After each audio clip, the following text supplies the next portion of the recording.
This is Undaunted.Life, a man's podcast. I'm your host, Kyle Thompson. Let's get into it. All right, guys, we got a special return guest on the podcast. He's one of my favorite return guests. This is Eric Metaxas. So he's the #1 New York Times bestselling author, a speaker, and conservative radio show host. He has written amazing biographies about Dietrich Bonhoeffer, William Wilberforce, Martin Luther. He's been on the show twice before. He's been on episode 248 and 364. And he's the author of a new book called Religionless Christianity, God's Answer to Evil. Now, that book is the follow-up to his last book, which was Letter to the American Church, which I've talked about a lot on this podcast.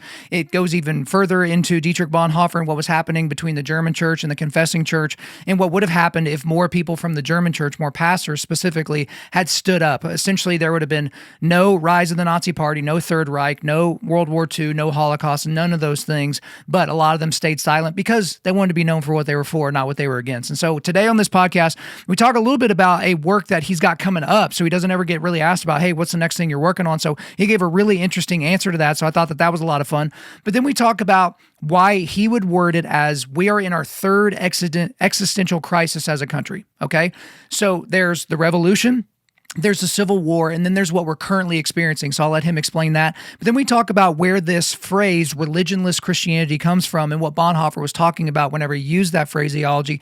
But then we talked about really a lot of different things about how seeker-sensitive churches are really not doing us any favors, how a lot of pastors and a lot of individual Christians are just never finding a battle that's worth fighting. You've heard me talk about things like that before, how we're capitulating to culture. Okay, we'll post a black square on our Instagram. Okay, we'll put up a rainbow flag inside of the lobby of our church. Okay, we'll do all these things.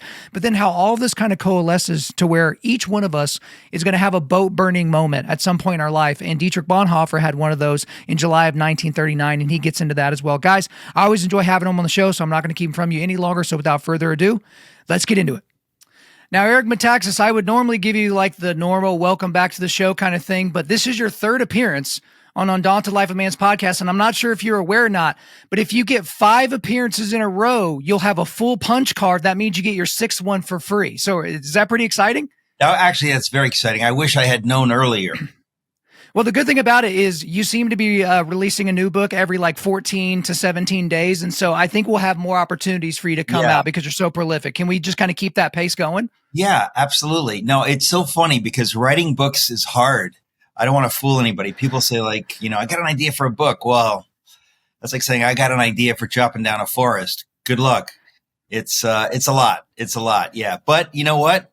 I've never written a book that I didn't think I had to write, So the new one, Religionless Christianity, it's a sequel to Letter to the American Church. And, I'm saying some heavy stuff in there. So, I'm glad I got it. I'm glad I got it done. I'm glad I can talk about it now. Well, I'm glad you got it done as well. And Letter to the American Church and Religionless Christianity, one could flow right into the other. So guys, if you haven't read either, I might suggest that you get both and then read one right after the other. But before we get into Religionless Christianity, I do want to be selfish and ask, no one else is listening, don't worry. So what's the next couple of books? Just kind of tell me what they're going to be about, who they're going to be about. Just kind of let us all know. It's wild. People never ask me that. So it's excited to be asked the question that I'm never asked seriously. And the answer is always a little complicated because I haven't yet fully committed to writing it. I haven't started, but I'm just about starting to write a book. It's the first book. Religionless Christianity. Let me put it this way. All my books are for everybody, but the last 2, Letter to the American Church and Religionless Christianity, have been specifically for Christians. Like, hey, if you think you're a Christian, this is for you. So Letter to the American Church and Religionless Christianity, which we'll talk about, very much for people who say they're Christians. Everything else I write usually has some Christian angle to it or some faith angle for sure, but I kind of write it for everybody. But the book that I'm working on now, or that I'm just about to start working on, is the first book I've ever written that has no ostensible connection to the faith. It is about, actually tonight, I know this is not going to air tonight, but on PBS, I was involved in making a documentary about the discovery of the tomb of Homer's Odysseus. It's a mind-blowing story. My book on Is Atheism Dead gets into biblical archaeology. Archaeology is so fascinating. This is archaeology from the Mycenaean world, the world of Homer. It is so fascinating. And the Lord miraculously led me in 1992 to the story. I won't tell that now, but the Lord led me miraculously to the story. And when I say miraculously, I don't say that lightly. I don't mean like, oh, it was kind of a blessing. No, it was like crazy. And so it's about the discovery of the tomb of Homer's Odysseus, which nobody would think you could discover. Nobody would think that it's real. So in writing the book, I have to kind of set it up. Like, why would we think that Homer, who was writing, 800 BC about a world from 1200 BC or whatever, why would we think any of those characters would be real characters? We could find the cities, the towns, the tombs, or whatever. So it takes a lot of explaining, but it is a detective story. And I don't mean it's an actual detective story, but it is fascinating because it's a puzzle that has defied people for over 100 years. And this friend of mine cracked the code, figured it out, and then said, okay, if I'm right, I'm going to find the tomb. And he did. So there's a documentary on PBS. People can look it up. It's Odysseus Returns. But I'm writing a book about it, different title probably. But it's absolutely fascinating. And you can tell I'm thinking about it a lot. So yeah.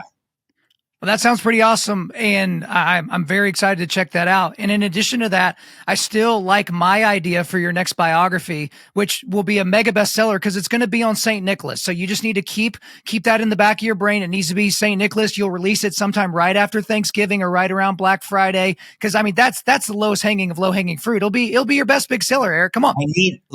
I need some low hanging fruit because, as I said before, writing books is hard. Writing long books is really hard. It's a killer. But that is something that it's rare that people give me an idea and I go, you know what? Yeah, that's a good idea. Maybe I'll do that. So let me say, yeah, maybe I'll do that. I appreciate you reminding me. All right, very good. Well, let's get into Religionless Christianity. It was a fantastic read. I just finished it last week. The very first words of the book are gripping, which again, primacy and recency. You need to make sure people feel the beginning and the end of everything that you do. But the first words of the book are, "We are in a war." So what war is that, Eric? Yeah, the first words of the book are, "We are in a war," because I feel like I got to lay it out. What are we talking about? This is not just, hey, let's have a conversation, some theological ideas. No, we are in a war. And what I say in the book is that this is the third existential crisis in American history. This is big. This is not just some war. The first existential crisis is the revolution. Do we come into being as the first nation in the history of the universe where people govern themselves, where people are free? Does that happen? That's an existential crisis. It shouldn't have happened if you know the details. I wrote a book called If You Can Keep It, The Forgotten Promise of American Liberty. And I talk about this a little bit. The uniqueness of the United States of America. We ought not to have existed. We came into existence by God's grace. God was involved. Amazing story. Second existential crisis, the Civil War.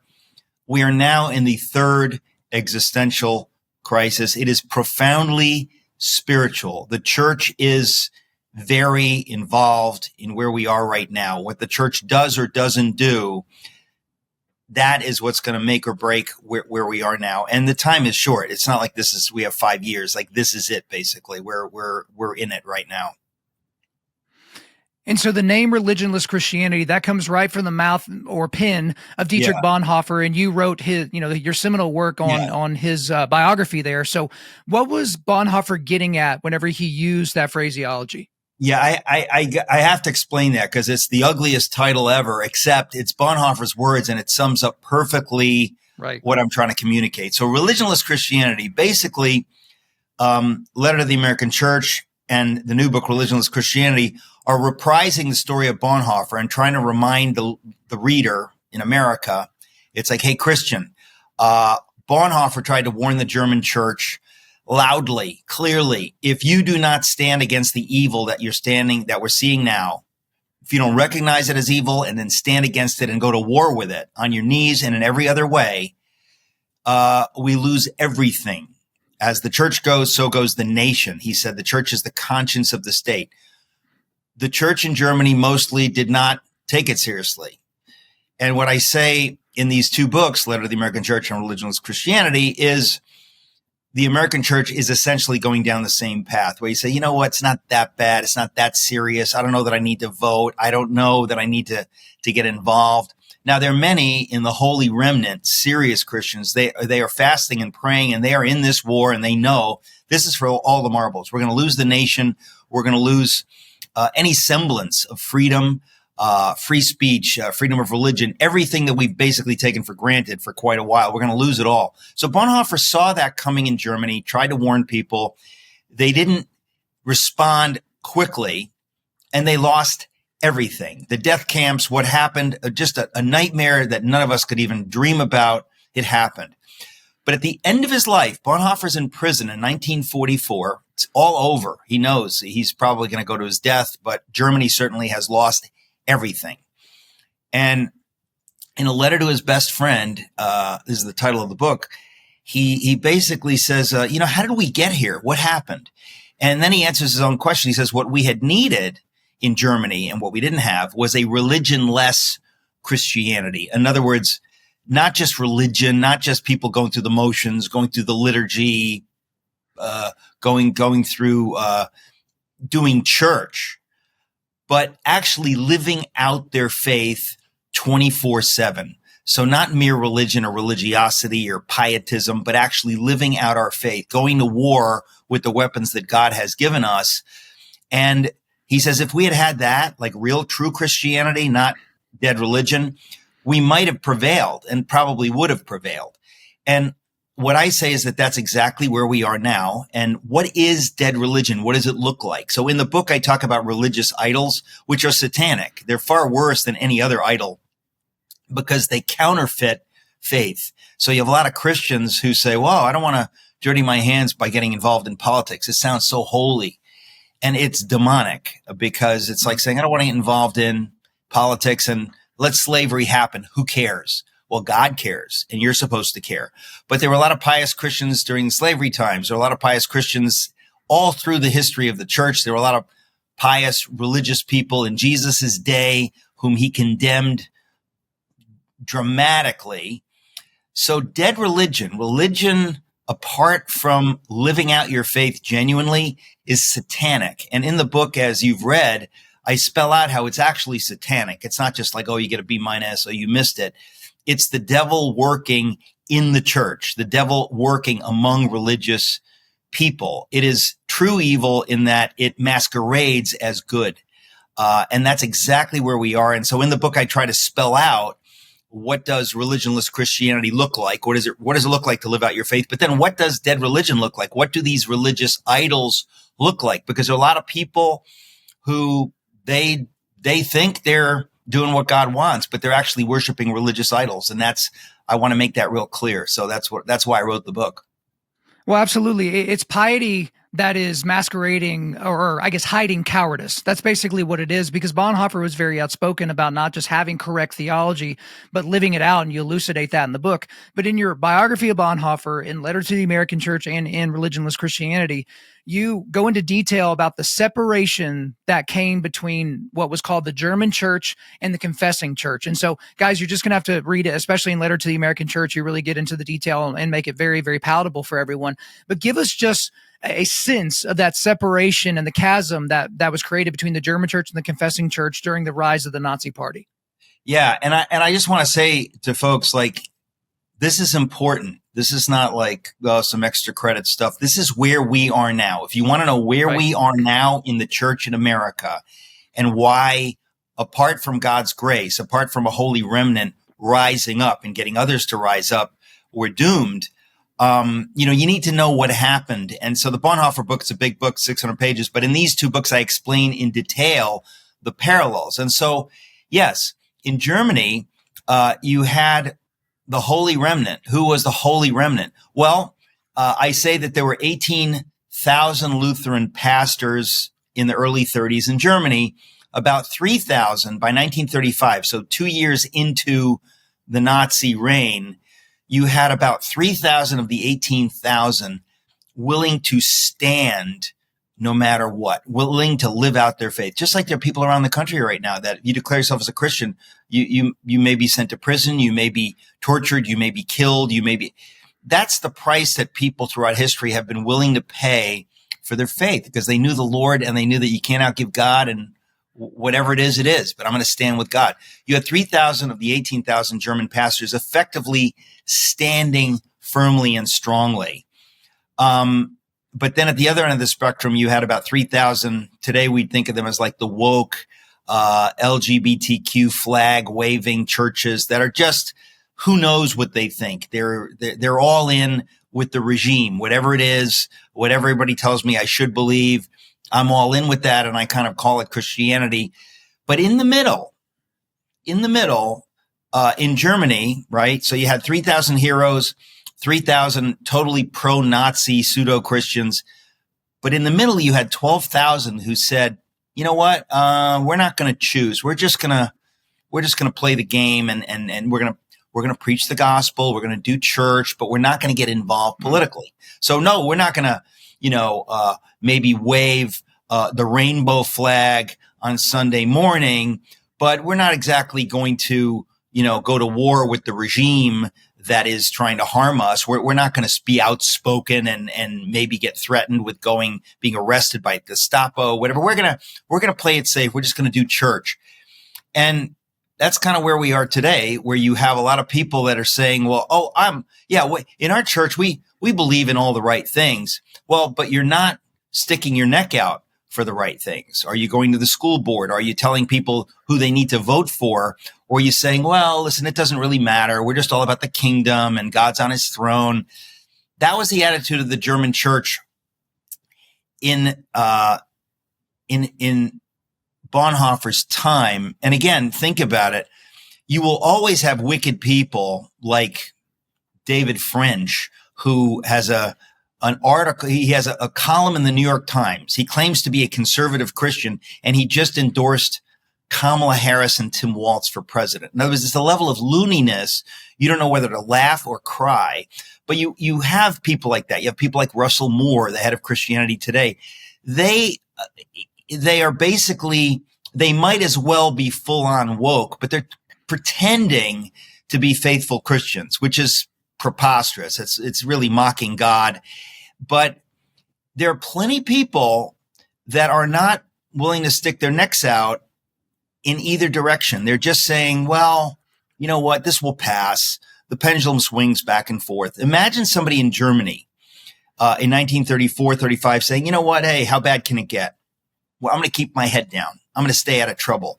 God is going to judge you, Mr. Christian, if you keep your head down and stay out of trouble when God is calling you to stand and fight and love your neighbor by fighting for what is right and good and true. If you want to sit on the sidelines on this one, God is judging you as guilty. There's a famous phrase that it wasn't said by Bonhoeffer, but it's attributed to him, that silence in the face of evil is itself evil. So there are people who think like, well, if I just keep my mouth shut, I'm not really guilty. I'm just kind of neutral.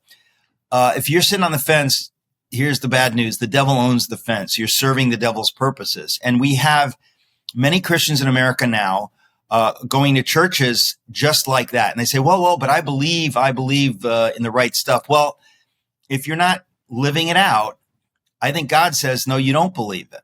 Because if you live it out, that's proof that you believe it. And so a big part of both of these books is this idea that you have to live out your faith. So no, it's not works righteousness. No, you're not saved by your works. But if there are no works, if there's not evidence that you really believe that stuff, then you don't believe it, and you're not fooling God and you're not fooling the devil. The devil is thrilled with your inaction and your silence, and he is winning because of that.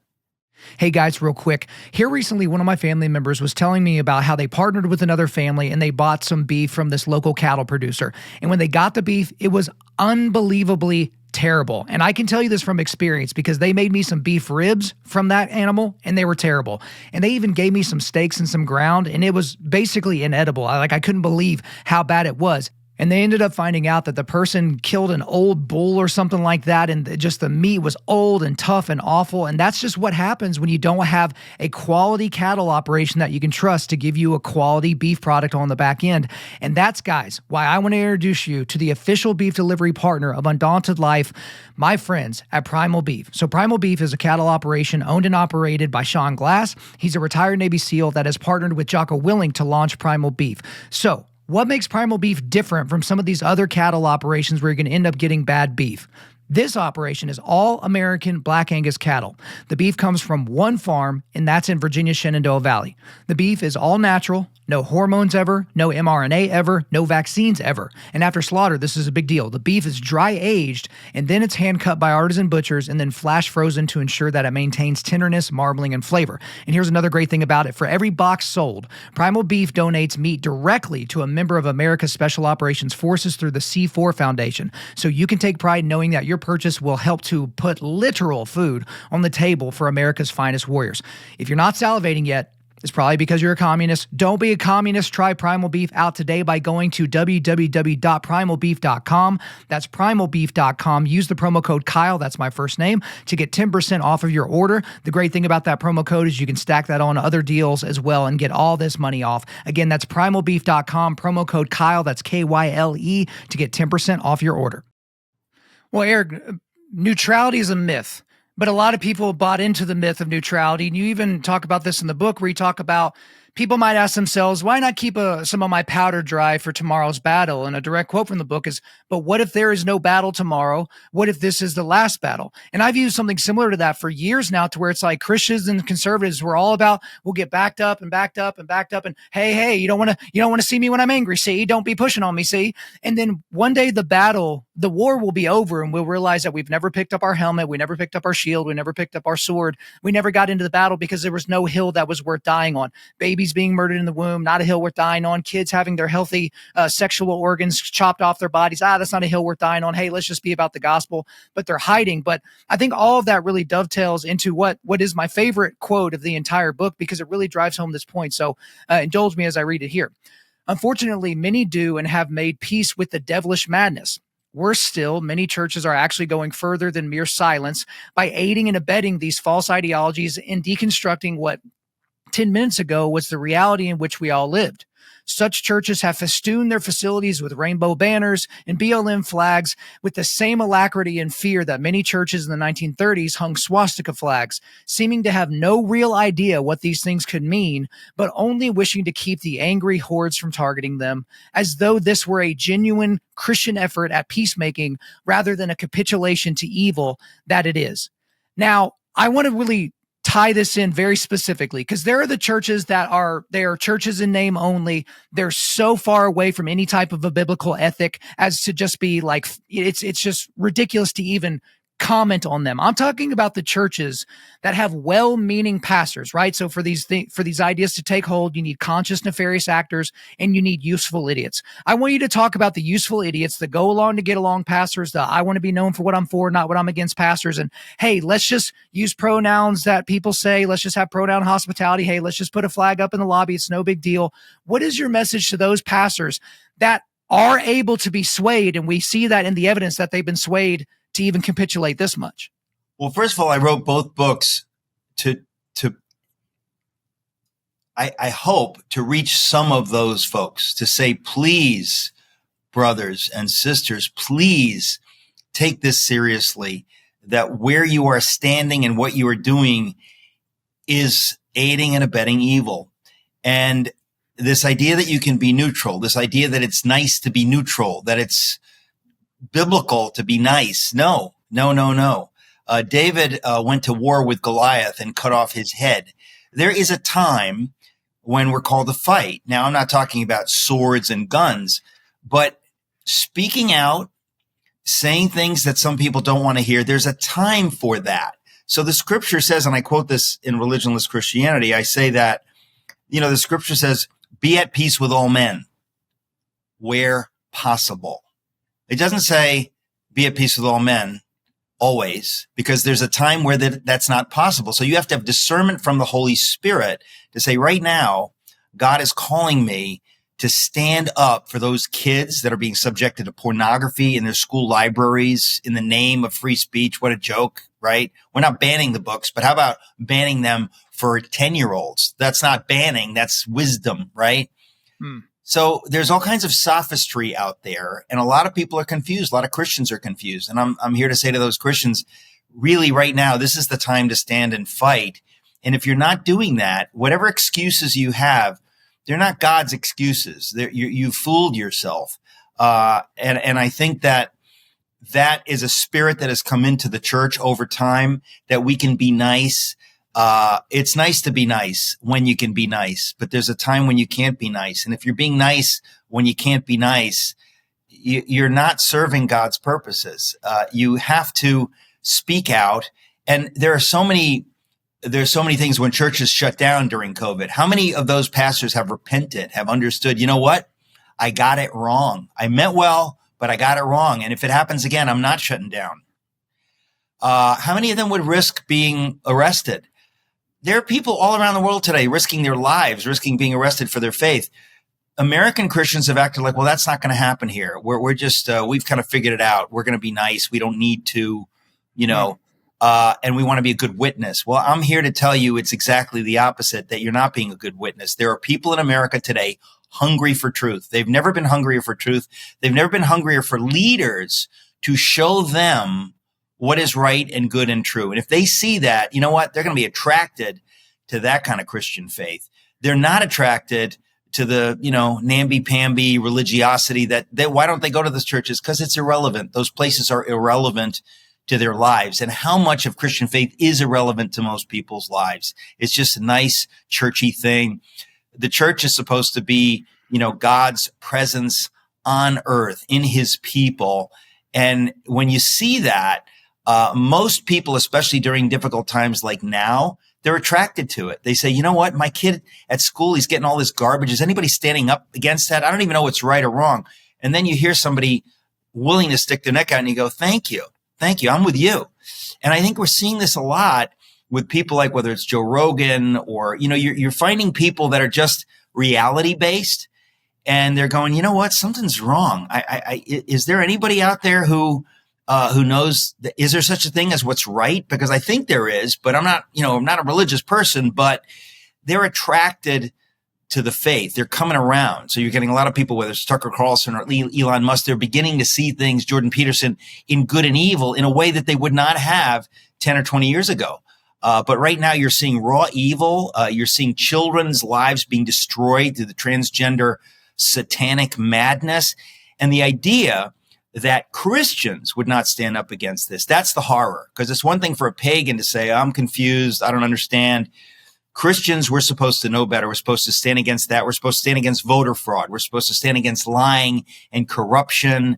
And if your church is not in this war, I say to people, get out of that church. Get out of that church. And pastor, if you're pastoring a church like that, repent immediately, because the time is extremely short. If we lose this election, they're going to come after you.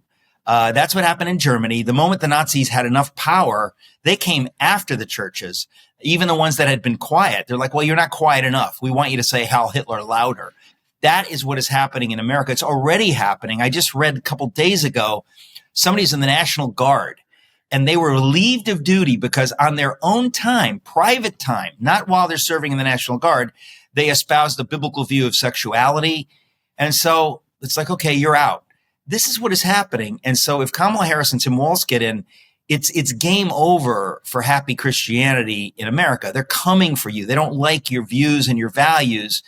And so the time to fight is now, and to say we've got to elect people who will protect our religious liberty. They don't have to agree with us, but they have to believe in what the Constitution says, protect our religious liberty, and understand that that's what America has been and needs to be. And the moment we cease to be that, it is over for everybody. But I want to warn pastors, they will come for you. You can't be nice enough for the devil. At some point, he's going to say, okay, I now have the power. I'm going to crush you. I'm going to come after anybody who dissents, anybody who doesn't scream the right things loud enough. That's what they do in totalitarian societies. And that's where we are drifting very rapidly. I'm sorry to say it's real. Well, Eric, the time to fight is surely now, but it's also the time right now to decide. My wife and I just had this conversation a couple of weeks ago. I was like, babe, if things keep going the way that they're going with me talking about the things on my show and the way that I talk about them, like I could be arrested for saying the things, for being a prophet into our culture. And we've just got to be okay with that. So there's not going to be a decision when the Gestapo's at the door. The decision will be made prior to. And you talked about these other truth seekers, these Joe Rogans, these Tucker Carlsons and Jordan Petersons. It's like these guys, because if you're a Christian, you understand capital T truth. But these guys are like truth adjacent, right? So they're like in and around the capital T truth, and they just haven't like dedicated their entire lives to it and repented of who they were before. But they're kind of circling the drain, as it were. Now, we're running out of time, so I'll have to make this the last question of the day. But it kind of goes into what you were still talking about, Eric.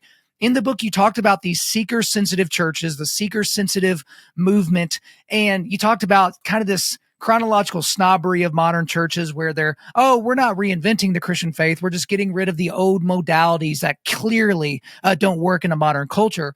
And you kind of rail there, albeit briefly, against churches that are big on making converts, but not on making disciples. And so it's kind of this, there are mega churches with big parking lots and big buildings that do take conversion seriously and discipleship seriously, but most of them don't.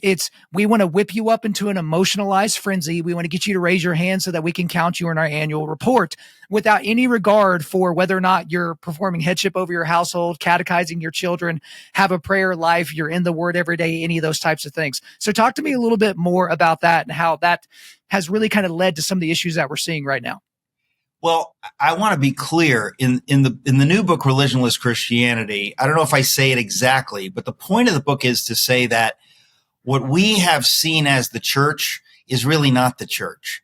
Many of us have been fooled, just as Jews in the first century were fooled by the religious leaders. When Jesus shows up, he says, "Nope, not it. Wrong.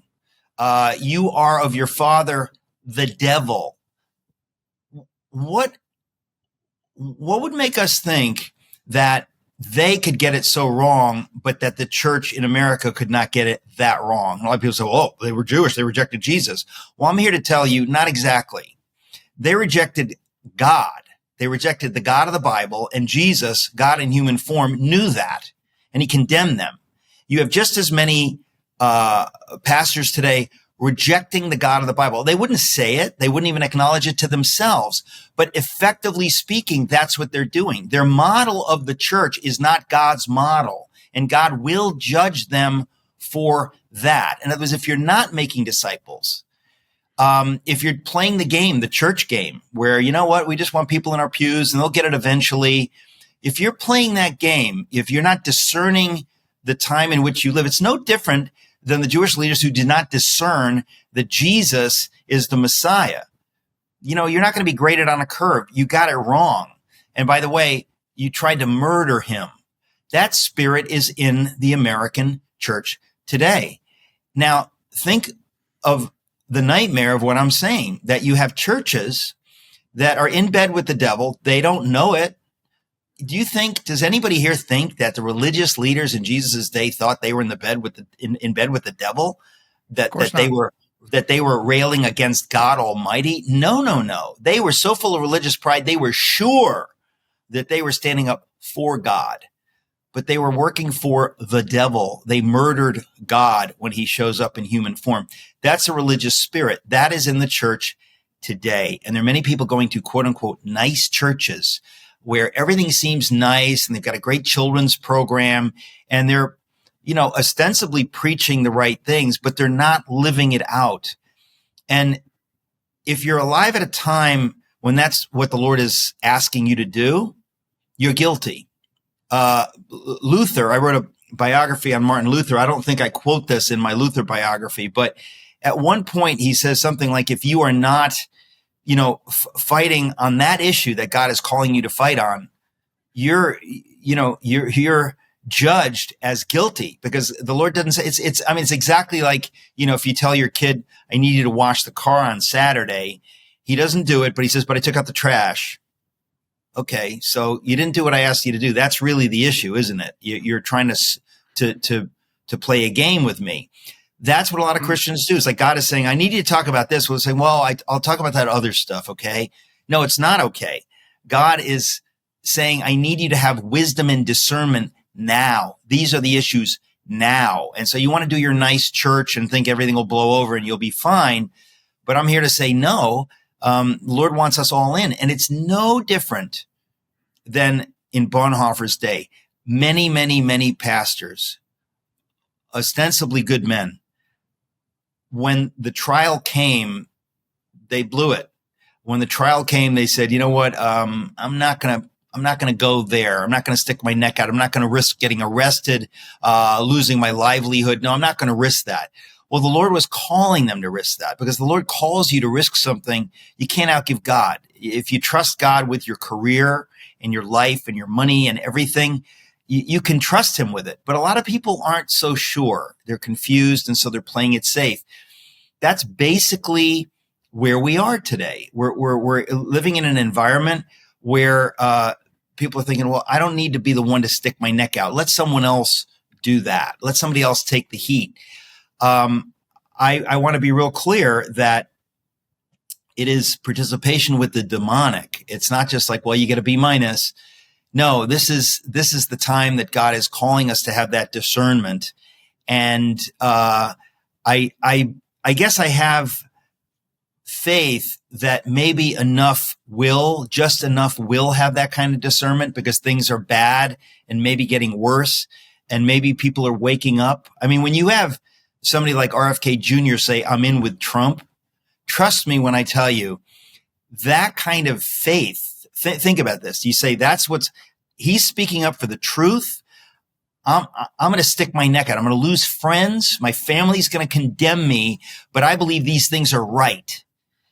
That kind of, you have Jesus saying, like, I haven't seen this faith in Israel, right? In other words, you see somebody who's sort of maybe outside the camp or outside our group, but he's exhibiting more faith and more courage than I'm seeing inside the church. And I've seen this over and over. We see it with Donald Trump. Donald Trump is, I don't know where he stands in terms of the faith, but God has used him to show the church what courage looks like, to shame the church and saying, hey, church, I expect better from you. But there are all these people, Elon Musk, there are people that are willing to stick their necks out, and they're demonstrating faith. Now, people say, well, is it faith in Jesus? Well, it's faith in what's true and good. It's faith that I'm going to risk everything for what's good and true. What people say about me, I'm going to risk it. There's something beautiful and noble about that. And I believe to some extent, the Lord judges that as faith, as real faith, because when you're willing to risk what you have for what you believe is right, that's what God calls us to do. And there are many in the church who've been persuaded, like, well, I don't need to do that. Well, that's exactly what God is calling us to do. Absolutely. My team says I have 5 more minutes. I don't know if you have another question, but I just got to tell you, this is when I wrote this book, Religionless Christianity, that's what I'm talking about. There's kind of a reformation going on in the church. What is the church? What does the church looks like? What does the church look like? Who has real faith and who has fake faith? Pretends that they have faith, but God doesn't see it as faith. That's a scary question, which we all have to ask ourselves. Well, since we're working on borrowed time right here, I'll give you a short question and you can give me a really cogent answer. How about that? I think all of us in our lives, Eric, we have an opportunity to burn the boats, but we still get to decide whether or not we're going to burn them. In Religionless Christianity, you talk about a boat burning moment in Bonhoeffer's life in July of 1939, where he was essentially, well, I'll let him speak for himself in one of his writings. I shall have no right to participate in the reconstruction of Christian life in Germany after war if I do not share the trials of this time with my people. He wrote that while he was basically escaped to America and realized, no, I can't just live out the war here in, New York City and then go back and try to help everybody else pick up the rubble. So talk just a little bit about that, about all of us, including the pastors you're talking about, are going to have an opportunity to burn the boats, but we still have an option as to whether or not we're going to do it. Well, yeah. And I write about this in the book. Burning the boats means that you say there is no option for retreat. I'm going to burn my boats and I'm going to fight and win, or I'm going to die. And I think there's an example from history. There's two examples from history that I quote in the book where military leaders actually did this. They said, we're going to burn the boats so that my men are going to fight to the death, and we're going to win or we're going to lose, but we're not going to have a retreat because there's no more time. We have to win now. We're there now. So the point is, there are many people that think, well, I don't know if I've come to that point yet. I don't know if I've come to, and I'm here to say, folks, we're at that point now. But to end on a positive note, if you really believe in the Lord, this is a glorious opportunity. This is such a glorious, glorious opportunity. The Lord is saying, stand with me now, fight with me now. I will be with you. You're not alone. If you think you're alone, you have no faith. If you know that I'm real, stand with me now, do the right thing now. And for the rest of your life, you'll hold your head up because you knew at the time that I'm going to do what God called me to do. And the results are in his hands. And we Christians, we say, well, Jesus defeated death on the cross. Really? Because if he did, then you don't fear death. Then you know that, even if you kill me, if I lose my job, if I lose friends, if you kill me, I don't die. The Lord is everything I need. So this is an amazing opportunity for every believer to actually live out your faith. We don't get this a lot in life, to really live out your faith at a time when the whole world is watching the church. The whole world is watching. And so I want to exhort anybody with ears to hear and eyes to see, take this seriously. God is calling us to stand now, to fast and pray for the election, to be all in, to understand what is at stake. It's an existential crisis. And if we don't win, we lose everything. We're not going to get to talk about the unborn or a biblical view of sexuality. You will be shut down. This is it. But I believe the Lord has called us to this. So I'm genuinely, Kyle, hopeful that the Lord has called us to this and that enough will rise to the occasion. That's a genuine hope. I don't just say that. I think that's real, that people are waking up right now. Well, I think it's good for me as a pessimist to make sure we leave this on an optimistic note, but you have officially clicked your third tab on your punch card. You've got 2 more to go until you get your freebie, but that's all for me. Is there anything else you want to get off your chest? Absolutely not. It's always fun to talk to you. Listen, the truth is beautiful and fun and wonderful. It's a wonderful thing to be in the battle for God's purposes. Human lives are at stake. There are people out there, we'll never meet them, and they're relying on Christians to live out our faith. And the Lord has commanded us to love our neighbors by living out our faith totally. So this is, as I said, a glorious opportunity for us. Things are so bad that if we will stand now, it counts. It counts more than it has in all of our lifetimes. So I just want to exhort people not to miss the opportunity. This is God's gift to us right now. All right, Eric. Thanks again for coming on. My pleasure. Thank you so much. There you go, guys. I hope you enjoyed the third appearance of Eric Metaxas on our show. But before we let you go, we are going to do a quick resilience boost. At Undaunted.Life, our mission is equipping men to push back darkness with content that forges spiritual, mental, and physical resilience. 2 links for you today. 1 link to Eric's website. If you want any information on him or anything that he's done, you can go there. And an Amazon link to where you can pick up his latest book. Thank you for listening to this podcast. Wherever you're listening to this, please subscribe, rate, and leave us a positive 5-star review. If you want me to come speak live at your event or on your podcast, just shoot me an email to info@Undaunted.Life. That's info@Undaunted.Life. Follow us on Instagram and like us on Facebook, and check out our website for everything else, including how to donate to keep more content like this coming your way. Just go to www.Undaunted.Life. And as always, we want to thank the band Holy Name for allowing us to use their music for our content. The music on this podcast is their song Perpetua, which is off their self-titled debut album on Face Down Records. The links are in the description. I'm your host, Kyle Thompson. Remember, keep pushing back darkness, keep forging spiritual, mental, and physical resilience, keep seeking the Lion of Judah.